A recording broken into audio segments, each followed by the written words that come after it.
স্বাভাবিকভাবেই আমরা দেখছি যে সকলের আলোচনার মধ্য দিয়ে প্রত্যেকেরই চেষ্টা হচ্ছে এক জায়গায় আসা, ঐক্যমত প্রতিষ্ঠা করা। এই প্রক্রিয়ায় যেটা হচ্ছে সেটা হচ্ছে যে ধরুন কোনো বিষয়ে কমিশনের পক্ষ থেকে একটা প্রস্তাব হয়তো ছিল, কিন্তু আলোচনার মধ্য দিয়ে দেখা যাচ্ছে যে প্রস্তাবটা সংশোধন করার প্রয়োজন, বিষয়টা না কিন্তু প্রস্তাবটা হয়তো সংশোধনের প্রয়োজন দেখা দিচ্ছে। আমরা চেষ্টা করছি যাতে আপনাদের সেন্টিমেন্টটাকে, আপনাদের বক্তব্যগুলোকে ধারণ করেই আবার একটা সংশোধিতভাবে সেটা উপস্থাপন করা। আমাদের লক্ষ্য হচ্ছে যে গুরুত্বপূর্ণ বিষয়গুলো যেন আলোচিত হয়, আমরা চেষ্টা করি একমাত্র জায়গায় আসতে। ফলে বান্ডেল থাকলে প্রতি সেনমানিতে টাকা বাঁচবে। বিকাশ সেনমানি বান্ডেল কিনে জিতুন প্রতি লেনদেনে। এই সংশোধিত ভাষ্যগুলো হচ্ছে যে আপনাদের আলোচনার পরিপ্রেক্ষিতে বিষয়ের গুরুত্ব বিবেচনায় আলোচনা। একটা উদাহরণ হচ্ছে যেমন ধরুন এনসিসির যে প্রস্তাব ছিল সেই প্রস্তাবটা অধিকাংশ দল, সংখ্যাগরিষ্ঠ দল ওইভাবে গ্রহণ করার ক্ষেত্রে আপত্তি জানিয়েছেন। প্রাথমিক পর্যায়ে কিছু আপত্তি ছিল, পরবর্তী সময় কিছু আপত্তি এসছে, তারই পরিপ্রেক্ষিতে আমরা ভিন্ন একটা প্রস্তাব এনেছি। এটা নতুন কোনো প্রস্তাব নয়, সংশোধিত প্রস্তাব। আমরা চাচ্ছি যে প্রত্যেকেই যেহেতু কাঠামোগত পরিবর্তনের দিকে আপনারা জোর দিচ্ছেন, আমরা সেই জায়গাগুলোতে আপনাদের সাথে থাকছি, সেটাই হচ্ছে আমাদের লক্ষ্য। আর দ্বিতীয় যে বিষয়টা সেটা হচ্ছে সময়ের স্বল্পতার দিকে যেমন আমাদের বিবেচনায় রাখতে হবে।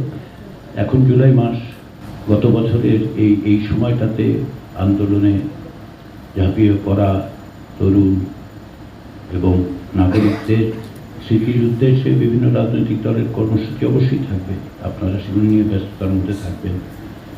তা সত্ত্বেও আপনাদের প্রতি অনুরোধ যে আমরা যেন যতটা বেশি সময় মিলিত হয়ে দ্রুত কাজগুলো শেষ করতে পারি, সেজন্য আপনাদের সহযোগিতাটা লাগবে। ক্ষেত্র বিশেষে তা হয়তো আপনাদের কর্মসূচির জন্য একটু অসুবিধা সৃষ্টি করবে, তবু আমরা আশা করছি যে আপনারা সেক্ষেত্রে আমরা যাতে একত্রে বসতে পারি, যত বেশি সময় বসা যায়, কারণ সময়ের একটা স্বল্পতা আছে। আবু সাঈদের শাহাদাত বার্ষিকী, মন্ত্র শাহাদাত বার্ষিকী, বেশ কিছু কর্মসূচি, সকলেরই কর্মসূচি থাকে, তার মধ্যেও আমাদেরকে একটু সময় বের করে আমাদের এই আলোচনাটা অব্যাহত রাখতে হবে। সেটা আপনারা আপনাদের সাংগঠনিক কর্মসূচির পরিকল্পনার পাশাপাশি ঐক্যমত্য কমিশনের সঙ্গে বৈঠকের বিষয়টা যদি বিবেচনায় রাখেন, আমাদের সকলের কাজের অগ্রগতি সম্ভব হবে। ফলে আমরা চেষ্টা করছি, যেমন ধরুন যে কোনো বিষয়ে যখন আলোচনার পরপরই ফিরে গিয়ে কমিশন উপযোগীভাবে বসছে, কী করে সংশোধিতভাবে জিনিসগুলোকে আপনাদের বক্তব্য, আপনাদের অবস্থানকে ধারণ করেই তৈরি করা যায়, সেই চেষ্টাটা আমাদের আছে, সেটা আমরা অব্যাহত রাখবো। এতে করে যাতে কোনো রকম ভুল বোঝা বা বিভ্রান্তি সৃষ্টি না হয়, সেই জন্য এটা বলা যে আমাদের দিক থেকে চেষ্টাটা হচ্ছে আন্তরিক চেষ্টা, সর্বান্তকরণের চেষ্টা হচ্ছে আপনাদের বক্তব্য, আপনাদের আকাঙ্ক্ষার সাথে যাতে একটা সামঞ্জস্য বিধান করা যায়। দলগুলোর সাথে আলাদা করে বৈঠক করা হয়েছে কমিশনের পক্ষ থেকে। আমি সুস্পষ্টভাবে বলেছি যে কমিশন কিছু চাপিয়ে দিচ্ছি না, সব বিষয়ে একমত হওয়ারও কোনো বিষয় নেই। আমি বারবার বলেছি সব বিষয়ে আমরা একমত হবো না।